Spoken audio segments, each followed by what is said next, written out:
Detrás de la pantalla grande han surgido leyendas urbanas sobre producciones o sobre los actores que participan en nuestras películas favoritas. Y en este octavo episodio de la segunda temporada de Leyenda Urbana MX, vamos a hacer un repaso por algunas de ellas.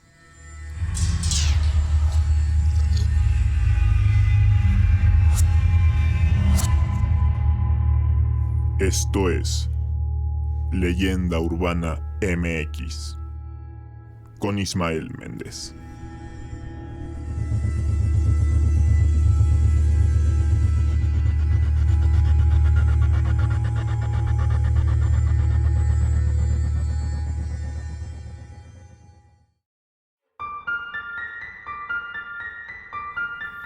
¿Qué tal? Bienvenidos a Leyenda Urbana MX, primer episodio de marzo.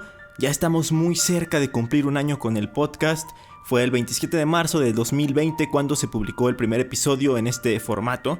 Y para celebrar, para festejar, voy a hacer un live en mi canal de YouTube, Leyenda Urbana MX, justamente el sábado 27 de marzo.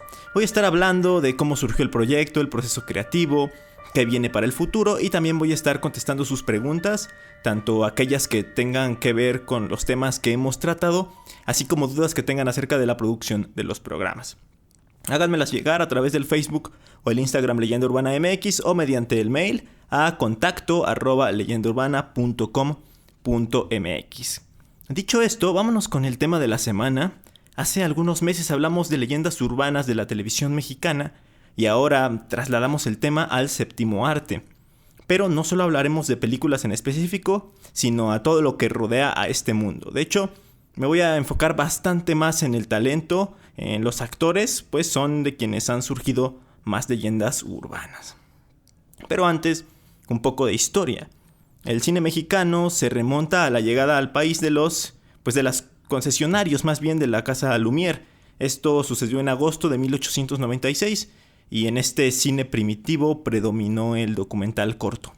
De hecho, se considera que uno de los primeros actores mexicanos fue el revolucionario Pancho Villa. Hollywood se acercó a Pancho Villa para dar seguimiento a sus campañas y llevar al naciente público del cine las noticias de otro país y de un general que era famoso porque era perseguido tanto en México como en Estados Unidos, porque recordemos que también hizo algunos ataques a ciudades estadounidenses. Así, una compañía llamada Mutual Film propuso a Pancho Villa pagarle por filmar sus batallas, y se dice que sí cerraron el tratado por unos $25,000 y el 20% de las ganancias en taquilla para el revolucionario. Y esto le caía súper bien a Pancho Villa porque no tenía muchos recursos para llevar a cabo esta lucha revolucionaria que en mayor medida estaba llevándose a cabo por campesinos, por el pueblo. Entonces se hicieron 2 cintas. La primera es la más conocida de ellas, que fue la batalla de Ojinaga. Y obviamente para los que no lo saben, se hizo la batalla, pero después de que terminó, hicieron como que volvían a entrar Pancho Villa con su ejército para filmarlo para la película. Entonces, hay un dato curioso. Ya después de todo esto comenzaron a hacerse otro tipo de producciones, de cine mudo, por supuesto. Y ya para el año 1917 se estrena la que es considerada por muchos la primera película oficial del cine mexicano, una película llamada La Luz, tríptico de la vida moderna. Luego, a partir del año 1929, se vino la etapa del cine sonoro y pocos años después, ya en la década de los 30, explotó la conocida época de oro del cine mexicano, en donde ya vemos nombres importantes. Salieron directores como el Indio Fernández, mi tocayo Ismael Rodríguez, actores como Pedro Infante, Jorge Negrete, Pedro Armendáriz y actrices como Dolores del Río o María Félix. Para la gran mayoría de personas esta ha sido la etapa más prolífica y de mayor calidad del cine mexicano, y por eso también es una etapa que tiene muchas historias, ya lo vamos a ver más adelante. Luego de este periodo salieron ya mis favoritos del cine mexicano, que es Cantinflas, que estuvo en este periodo y luego más adelante, y también el famosísimo Tintán. Después de esto ya se habla de una etapa de decadencia. Se vino el cine de luchadores, por ejemplo, después vino el cine de ficheras, y así hasta llegar al nuevo cine mexicano, que esto ya se considera dentro de los años 80 y de los años 90. No me malinterpreten, también hubo buenas películas durante todas esas etapas, y creo que actualmente también hay muy buenas películas, Digamos que las que tienen más ruido mediático pues son comedias románticas o este tipo de producciones, pero hay muy buenas cintas de la mano de directores como Fernando Eymck, Alonso Ruiz Palacio, Amat Escalante, Ernesto Contreras, etc. O sea que en este recuento podemos darnos cuenta que el cine mexicano lleva más de 100 años de existir, y me parece completamente normal que hayan surgido rumores, anécdotas y leyendas urbanas. ¿Les parece si vamos a conocerlas? ¿Qué tal, Macario? Espérate un momento, porque hoy la muerte nos da mucho trabajo. ¿Cuántas velas, Pues ya ves, hoy no alcanza. Son malos muertos. No vas a comprar las tuyas. A ti te las dejo más baratas. Pues no, gracias, no. Haces mal, Macario. Hay que tener más consideraciones con los muertos, porque pasamos mucho más tiempo muertos que vivos. Empezamos con una leyenda urbana en el más estricto sentido de este concepto. Está relacionada más que con el cine como arte, se relaciona más con el cine como lugar, es decir, con los cinemas, los sitios a los que vamos, pagamos nuestra entrada y vamos a ver los estrenos en sillas cómodas y pantallas gigantes. Y es que por allá del año 2008 se empezó a popularizar una leyenda urbana en la que se afirmaba que en los asientos de algunos cines mexicanos dejaban jeringas o agujas infectadas con SIDA. Y al momento de sentarte, te pinchabas y después te contagiabas. Francisco Cortázar Rodríguez, un profesor de la Universidad de Guadalajara, mencionó en una investigación acerca de las leyendas urbanas y la relación que tienen con la violencia de las ciudades. Él menciona lo siguiente: esto pasó en Guadalajara. Un incidente ocurrió cuando una amiga de un trabajador de FEMSA fue al cine y se sentó en una silla. Ella sintió que algo la estaba pinchando. Cuando se levantó para ver de qué se trataba, vio que había una aguja acompañada de una nota que decía: bienvenida al mundo real, ya eres VIH positivo. El Centro de Control de Enfermedades reportó numerosos casos similares en muchas otras ciudades. Todas las agujas encontradas eran positivas con el VIH. También en los teléfonos públicos, los consumidores de drogas estaban poniendo agujas usadas en el orificio donde recibes el cambio, donde metes la mano para recoger tus monedas. Y bueno, ahí también se pinchaban la mano, el dedo. Bueno, eran infectadas además de con SIDA, pues se dice que había algunas con hepatitis B y otras enfermedades. Lo curioso es que esta leyenda no se originó en México, sino que ya se hablaba de este mito en otros países. Por ejemplo, Ángel J. Gonzalo, que es un investigador independiente español, menciona en su artículo Del mito de la silla peligrosa a la leyenda urbana de la aguja escondida y el contagio del SIDA, que ya por ahí del año 2004 se mencionaba y se advertía de esta situación en diversos foros de internet locales, es decir, foros españoles. Se le llegó a atribuir esto a grupos de conspiración, había teorías conspirativas a raíz de esto, a farmacéuticas, e incluso decían que se trataba de experimentos, aunque también se comenta que podían ser simplemente personas que querían molestar a los demás, como suele pasar también en la actualidad. Otra variante indica que hace igual muchos años quienes hacían esto eran los drogadictos, ponían las jeringuillas infectadas y también lo hacían en el metro, por ejemplo en las barandillas o en la goma esta negra que hay en las escaleras eléctricas, y que cuando ponías la mano pues también te pinchabas y quedabas contagiado. Hasta se llegó a decir que en los restaurantes de McDonald's se podían encontrar estas jeringas. Pero sin duda alguna creo que la versión que más se popularizó y causó revuelo fue la de México, o bueno, pues también puede ser porque yo cuando buscaba este tipo de leyendas lo que veía pues eran leyendas más locales y no internacionales. Y bueno, lo curioso también de esto es que hay muchas leyendas que hablan de enfermedades, quizá era una forma de provocar miedo y pues luego ya se iba expandiendo, que incluso a pesar de que pasen los años siguen surgiendo cosas similares, como por ejemplo aquellos que creen que había aviones esparciendo el COVID y otras tantas tonterías que salieron a raíz de esta enfermedad y de la pandemia que estamos viviendo desde hace ya un año. En fin, a mí esta leyenda urbana me remonta a cuando el internet no es lo que era ahora y te podías pasar horas en foros y blogs leyendo este tipo de cosas y este tipo de historias. Pasamos a la siguiente leyenda. Vamos a hablar ahora de una estrella de cine, ahora sí. Fue el ídolo de México durante la época del cine de oro e incluso hasta la actualidad todavía. Ya sabrán que estoy hablando del que aparece en la portada del episodio, de Pedro Infante. Pedro Infante nació en Mazatlán, Sinaloa, en el año de 1917, y además de ser actor fue uno de los más grandes intérpretes de la música ranchera en ese entonces, junto con Jorge Negrete. Grabó algo así como 60 películas y más de 300 canciones. De sus cintas más conocidas yo creo que está Tizoc, Nosotros los Pobres, Ustedes los Ricos, obviamente, y también Dos Tipos de Cuidado junto con el mismísimo Negrete, donde hay una escena de coplas mítica. Y me acordé que algunos decían que era como el antecedente de las batallas de rap, que era la Red Bull Batalla de los Gallos México 1953. En fin, pues este gran actor recibió el Ariel, que otorga la Academia Mexicana de Artes y Ciencias Cinematográficas, y en el 57 recibió el Oso de Plata del Festival de Cine de Berlín como mejor actor principal, pero este premio ya lo obtuvo de manera póstuma porque ese mismo año falleció en un accidente aéreo. Tenía la edad de 39 años.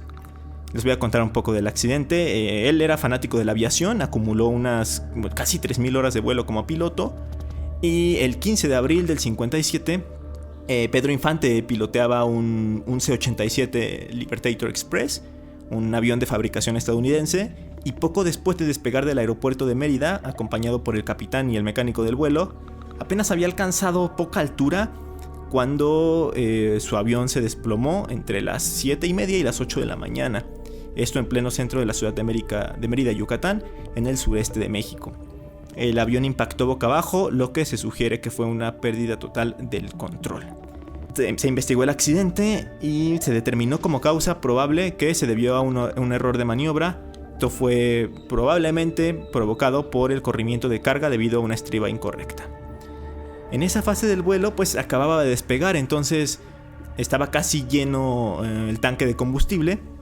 Entonces cuando se estrelló pues se produjo un gran incendio y esto ocasionó otras 2 víctimas en tierra, una muchacha de 18 años que murió prácticamente quemada viva, terrible, y un niño que también falleció por la misma causa, ya poco después, creo que cuando fue llevado al hospital, y otras personas sufrieron quemaduras bastante graves. Lo interesante de esto es que después de su muerte fue que empezaron a surgir algunos rumores. Se dice que a mediados de la década de 1950, Pedro Infante se involucró con la amante de un poderoso político de la época. Han surgido otros rumores dentro de los rumores, que más bien sí era de algo del expresidente Miguel Alemán, y debido a esto pues fue mandado a asesinar. Los matones que fueron contratados para matar a Pedro Infante se arrepintieron en el último momento, así que en vez de matarlo lo secuestraron y decidieron mantenerlo con vida. Así que pues para no provocar sospechas con su trabajo, lo que hicieron fue idear un plan que fue provocar este accidente aéreo, y así hicieron creer a quien los contrató y a todo México que el actor había muerto en un avionazo ocurrido en la ciudad de Mérida. Tras esta supuesta muerte, el intérprete, según cuentan, vivió en el anonimato durante muchos años. Algunas versiones apuntan a que vivió en la región de la Huasteca de Veracruz, otros que vivió escondido en Chihuahua, donde según había adoptado el nombre de una familia que le prestó los apellidos, obteniendo un acta falsa que reafirmaría su identidad. También llegaron a decir que se había visto vendiendo o comiendo quesadillas en la Marquesa, aunque hace poco me comentaba mi buen amigo Oscar Méndez, al que le mando un saludo si me está escuchando, que esto surgió a raíz de un comercial televisivo. Bueno, lo estuve buscando y no lo encontré. Si alguno de ustedes tiene conocimiento o sabe más acerca de este rumor que surgió a través del comercial, pues háganmelo saber o mándenmelo a mis redes sociales, estaría increíble. Y bueno, después del año de su muerte, pasaron 26 años y apareció públicamente una persona llamada Antonio Pedro, quien comenzó a cantar con un tono de voz bastante similar al de Pedro Infante, e inmediatamente pues empezaron a relacionarlo con el ídolo del pueblo mexicano. Además de esto, de que se parecía físicamente y de que tenía un tono de voz similar, pues tenía una cicatriz en la barbilla, igual a la que tenía Pedro Infante cuando tuvo un accidente durante la filmación de A Toda Máquina en el año 51. Entonces pues este Antonio Pedro, apellidado Hurtado Borjón, decía ser el verdadero Pedro Infante. Era tanto el parecido que no faltaba pues el admirador o el reportero que abiertamente le preguntaba si él era Pedro Infante, a lo que él pues no lo afirmaba, pero tampoco lo desmentía. Y se presume que no quería exponerse a las represalias de la familia pues del político que lo había supuestamente despojado de su vida también. Así que bueno, siempre que se presentaba a cantar lo hacía como Antonio Pedro y no como Pedro Infante. También se recuerda que hubo una entrevista que le hicieron para televisión y se le preguntó que de dónde era originario, y él nada más dijo que era de un pueblo del norte del país, sin determinar qué estado ni qué pueblo. Entonces esto despertó aún más las sospechas de que pues se refería a Mazatlán, Sinaloa, y de que pues en verdad era Pedro Infante. Este Antonio Pedro murió en marzo de 2014 y para muchos quedó la incógnita de si él era en realidad ese tal Pedro. Aunque bueno, han salido varios análisis de rostros que sí muestran diferencias entre sus facciones. Tanto escaló el caso que en 2018, antes de que Andrés Manuel López Obrador asumiera la presidencia de México, un amigo de Antonio Pedro acudió a la casa de transición para pedirle que reconociera a su amigo a través de exámenes de ADN con el fin de corroborar por fin ya la identidad de si él era Pedro Infante o si era un impostor. Pero luego, cansada de toda la controversia, Lupita Infante, hija de Pedro, dijo que estaba dispuesta a someterse a pruebas de ADN para comprobar que alguno de ellos era descendiente de su padre, pero nadie respondió a su llamado. Por algo será. Además, pues ella se dio a la tarea de investigar a Antonio Pedro y descubrió que era 5 años menor que su padre, que Pedro Infante, además de que siempre ella lo había señalado como un impostor, obviamente. Aún así, gente de varias partes del país pues se reúnen a veces en su tumba de Antonio Pedro para pues cantar o para dejarle algún homenaje, pensando que en realidad él era el famosísimo Pedro Infante.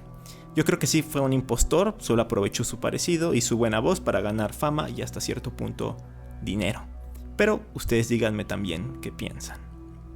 Seguimos en la época del cine de oro mexicano, pero ahora vamos a hablar de Joaquín Pardavé, un actor nacido en Guanajuato, que además de actor fue compositor, comediante, fue guionista, hacía un montón de cosas, era un talentoso increíble y también perteneció a la época del cine de oro mexicano. Hizo cine, teatro, televisión, música, hizo de todo, como les decía, grabó más de 70 películas, compuso alrededor de 80 canciones. Como dato curioso también comentan que era masón, dato extra nada más para ampliar un poquito su biografía. Participó en películas como Ahí está el detalle, con Mario Moreno Cantinflas, Águilas frente al sol y En Mil amores. En cuanto a su carrera musical, él abarcó de todo también. Hizo polcas, boleros, guapangos, guarachas, corridos, tangos, rancheras. Incluso incursionó en rock and roll. Era un versátil, era un gran personaje, la verdad. Bueno, después de haber hecho todas estas cosas durante su vida, el 20 de julio de 1955... le dio un derrame cerebral y murió en la Ciudad de México, esto a causa de una hipertensión arterial descontrolada. Del mismo modo que pasó con Pedro Infante, comenzó a surgir un rumor a través de esta muerte. No se decía que estaba vivo, sino, bueno, en realidad sí, pero de una manera mucho más macabra. Ahí les va.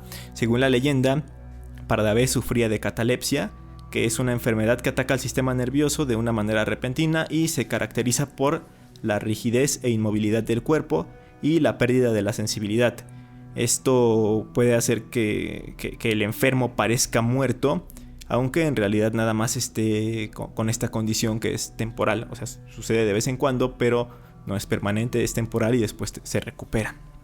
Entonces, así nació una historia que inmortalizó al famoso actor. Cuenta la leyenda que cuando sufrió este ataque el 20 de julio, su doctor de cabecera se encontraba fuera de México y fue atendido por alguien más, que desconocía esta condición. Entonces se determinó que ya había perdido la vida. Como pues la estrella que era, tuvo un funeral y fue sepultado en el lote de actores localizado en el Panteón Jardín de la Ciudad de México. Se dice que el actor fue enterrado con su testamento en el bolsillo, por lo que procedieron a exhumar sus restos para obtenerlo, y fue ahí cuando el terror llegó a quienes participaban en la recuperación del documento. La leyenda cuenta que se trabajó para retirar la tierra y las losas que están sobre el ataúd, y que cuando abrieron justamente el ataúd, pues todos se quedaron impactados. El cuerpo no se encontraba como lo habían dejado. De hecho, estaba completamente boca abajo, como si hubiera intentado apoyarse por abajo para levantarse y abrir la caja. Había sangre por todas partes, sus dedos estaban rígidos y contraídos, y también se había rasgado el rostro de desesperación. Así que todo esto indica que había sido enterrado vivo, o al menos eso es lo que cuentan. Escaló la leyenda bastante y sus familiares tuvieron que salir a desmentir este rumor, tanto en entrevistas como a través de periódicos y también en televisión. También, sobre todo cuando se hizo un reportaje sobre su vida, salió uno de sus sobrinos, desmintió el rumor de una manera tajante y aseguró que sus restos ni siquiera habían sido exhumados, aunque de todos modos la leyenda siguió contándose y se hizo bastante popular. Lo que sí queda con un poco de misterio es saber de dónde surgió la leyenda, porque pues no se sabe exactamente, aunque se asegura que se originó debido a una nota publicada en el periódico La Prensa cuando se hacía la cobertura de su fallecimiento. No sé si por un tema de buscar más ventas de su periódico, de causar esta polémica para que todos lo leyeran, o simplemente por hacer la maldad y por crear este rumor. A pesar de todo, creo que es uno de los miedos más grandes que existen. Creo que muchos tendrían ese miedo de ser enterrado. De hecho, he conocido a personas o he escuchado testimonios de gente que dice que preferirían ser cremados al momento de morir para evitar que pues se equivocaran y fueran enterrados vivos. Entonces es un miedo constante, un miedo que ha llegado incluso a la literatura, porque hay un cuento de Edgar Allan Poe llamado Enterrado Vivo, el cual pues habla de esta situación, esta circunstancia, y que ha causado miedo desde tiempos inmemorables. Esto siguiente que les voy a contar no es una leyenda urbana como tal, porque sucedió en realidad, pero vamos a hablar de una película maldita que me parece interesante mencionar de una vez en este episodio, porque además involucra a un mexicano. En 1956 se estrenó una película llamada The Conqueror, o en español se conoció como El Conquistador de Mongolia. Esta cinta relata las conquistas de Gengis Khan, y entre su reparto estuvo Pedro Armendáriz, actor mexicano también de la época de oro, que es lo que les comentaba al inicio, que muchas historias surgieron aquí en la época de oro. La película fue filmada en las afueras de la ciudad de St. George, en Utah, cerca del estado de Nevada, que se encuentra a unos 160 kilómetros de la zona de pruebas nucleares del gobierno de los Estados Unidos. Solamente en el año de 1953 se hicieron 11 pruebas nucleares en ese lugar. La producción estaba un poco consternada por esto, pero se determinó que no había peligro de radiación. Se dijo que no había ningún peligro grabar ahí. Querían hacerlo en las locaciones reales, pero debido a problemas políticos, porque por conflictos internacionales, pues no se podía grabar en locaciones reales de Mongolia. Entonces pues se determinó que sí se iba a hacer la película ahí en ese desierto que estaba cerca de Nevada. A pesar de todo, durante el rodaje se sufrieron muchas cosas porque estaban grabando a 40 grados y había bastantes cosas extrañas. Por ejemplo, se desbordó un río que estuvo a punto de arruinar todos los decorados. En fin, pasaron bastantes cosas que todos lo tomaron como anécdotas divertidas hasta ese entonces. Después de todo esto, de que se hizo la filmación de la película, se trataron de hacer tomas extras, pero el presupuesto ya se había superado y no se podía enviar de nuevo al equipo al desierto. Entonces se decidió llevar las toneladas de esa arena del desierto a un estudio en Hollywood para grabar esas escenas que hacían falta. A pesar de todo esto que se hizo, la película fue un fracaso absoluto y tuvo muchísimas críticas negativas incluso, a pesar de ser una producción en la que se le metió bastante dinero y que tenía estrellas como John Wayne en el papel protagónico.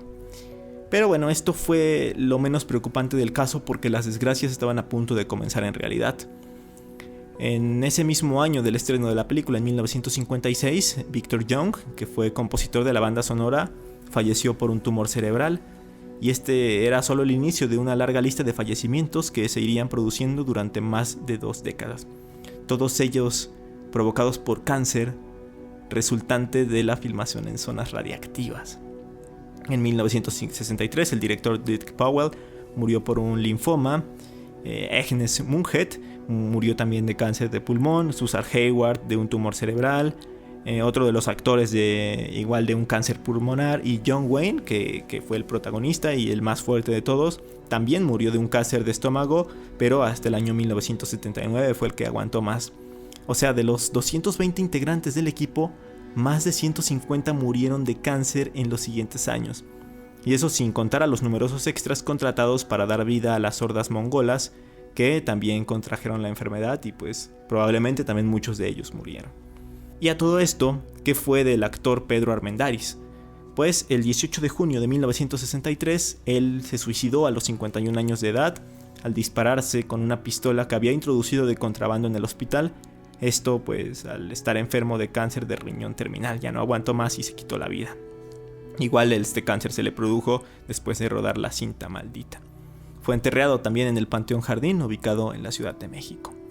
Sin duda, una historia trágica, y aquí nos podemos dar cuenta de que la realidad, a veces, supera a las leyendas urbanas.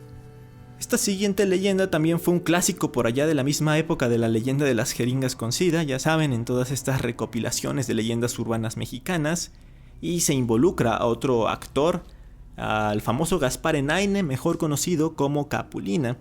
Este simpático hombre fue actor de cine y televisión, destacado por formar parte del famoso dúo cómico Viruta y Capulina, que este dúo pues más bien se popularizó en televisión. Igual que muchos de los ya mencionados en esta lista, fue bastante prolífico, grabó unas 82 películas durante su vida. Y además hizo otras cosas, como les comento, estuvo incursionando en tele, grabó programas, en fin. También trabajó muchísimo. Fue apodado el rey del humorismo blanco porque nunca utilizó palabras obscenas o situaciones de contenido para adultos en sus bromas. Entonces también por eso era como muy respetado. Aunque esto último se puso en duda debido al surgimiento de una leyenda urbana bastante particular. Cuentan las malas lenguas que Capulina solía hacer fiestas en su casa a las cuales asistían los famosos mexicanos. Y conforme pues la fiesta iba agarrando tono, iban tomándose algunos tragos y se iba adentrando la noche, pues algunos se aventuraban a entrar a una habitación en donde supuestamente se organizaban orgías. Y además de todo esto, pues se grababan mediante cámaras escondidas. Y pues comentan que Capulina tenía una videoteca recopilando todas estas grabaciones que se habían hecho durante fiestas en su casa con bastantes famosos mexicanos. Este pues fue un rumor infundado, nunca se probó y además surgió después de su muerte. En todo caso, pues según de haber existido esta supuesta colección pornográfica, hubiera sido destruido por su viuda y por su hijo después justamente de su muerte. No logré hallar el origen de la leyenda, ni si sus familiares ya habían salido a desmentir, aunque de todos modos suena bastante falsa. Me parece que actualmente su nieto administra una página de Facebook dedicada a preservar la memoria y el trabajo del gran Gaspar Enaine Capulina, y estaría bueno que en algún momento hablara de esto, aunque lo veo bastante improbable porque sería revivir la polémica de una historia que no tiene fundamentos ni pruebas y que al parecer salió de la nada, aunque ahora sea una de las leyendas urbanas más populares de México. Ya para despedirnos, vámonos con algo más actual y tiene que ver con una película mexicana llamada Forward, estrenada en 2017, y es que en las funciones especiales de prueba se detectó algo macabro. En una de las secuencias finales se puede ver un rostro arriba del barandal de las escaleras por las cuales estaba bajando uno de los personajes. Y es que la película fue filmada nada más y nada menos que en la Posada del Sol, el hotel abandonado y supuestamente embrujado del que les hablé en el episodio anterior, el hotel de la colonia Doctores, en donde pues supuestamente se suicidó el dueño y donde también asesinó a su hija y según se aparece. Comenta el director que no fue un trabajo de postproducción, o sea, no fue a propósito que lo hayan puesto y que ni siquiera se habían dado cuenta. Fue a raíz de un screening que la actriz vio la cara y a todos los miembros de la producción pues lo sacó de balance. Empezaron a correr cuadro por cuadro la escena y ahí se puede ver la cara y después desaparece. Lo curioso de esto y lo que hizo dudar a muchos de la veracidad es que también salió una noticia en la que la producción iba a pedir permiso al espíritu de la niña que según recorre el hotel para poder hacer la filmación. De hecho les comenté en el episodio pasado también que hay altares, entonces pues también la producción dejó algo en el altar para pues que la niña no los molestara mientras hacían este rodaje de la película. Esto ya suena como un poco más a un plan de marketing, pero pues no se sabe con claridad lo que sucedió. Lo que sí se puede hacer es ver la cara que sale en la escena mencionada. Si no pueden o no quieren ver la película completa, hay fotografías en internet en las que se puede ver el momento exacto de la aparición, que dicho sea de paso, sea real o fake, la verdad es que sí da un poco de miedo. Se ve bastante macabro esta cara súper pálida y que tiene una expresión algo extraña. Los invito a verla y me cuentan qué les pareció a ustedes. Como conclusión, pues la verdad es que a mí me gustan estas leyendas. Si bien algunas se vean a leguas que son falsas o que surgieron a partir de rumores sin fundamento, la verdad es que es bastante entretenido y les digo, me recuerda mucho en esas épocas en las que pues yo me perdía en internet para leer este tipo de cosas, que fue cuando surgió mi primer canal y cuando empecé como a recopilar estas leyendas y a subirlas con un texto todo mal puesto e imágenes corriendo de mala calidad. Entonces me recuerda esto y fue pues de esos primeros entretenimientos que tenías internet y cuando éramos más ingenuos y nos creíamos mucho más las cosas, más que ahora que ya tenemos más información y que pues, está al alcance de todos. Creo que también por la edad que tenía en ese entonces, pues supongo que me impactaron muchísimo. Y bueno, quería comentarles esto.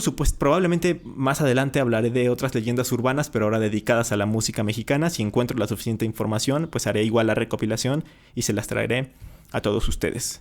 En este caso creo que no tendría que hacer muchas recomendaciones porque les digo, no hay tanto fundamento de estas leyendas. Simplemente ver cine mexicano, hay buenas películas. O pues revivir las películas clásicas. Para mí, recomendaciones de películas clásicas, 100% Macario, Dos tipos de cuidado, El revoltoso de Tintán, El bombero atómico de Cantinflas. En fin, hay una gran cantidad de películas del cine de oro. No podría terminar de mencionar películas buenas. Y películas actuales, les puedo recomendar varias. El estudiante, Sueño en otro idioma, Eli, Güeros. En fin, hay bastantes películas que tienen lo suyo y que nos pueden hacer cambiar de opinión acerca de lo que se piensa actualmente del cine mexicano, de que es pura comedia romántica, de que está mal hecho, de que es chafa. Claro que hay muchas películas que son así, y les digo, son las más mediáticas, las más comerciales, pero si escarbamos un poquito podemos encontrar joyas ocultas bastante buenas, así que investiguen un poquito y pónganse a ver cine mexicano ahora que seguimos todavía en algunos casos encerrados. En fin, espero que les haya gustado muchísimo este episodio. Ya saben que los espero en el live del 27 de marzo y también los espero los viernes en el programa Magazine 99 de Ori Estéreo 99.3. Mientras tanto, nos escuchamos aquí en Leyenda Urbana MX el próximo domingo. Hasta entonces.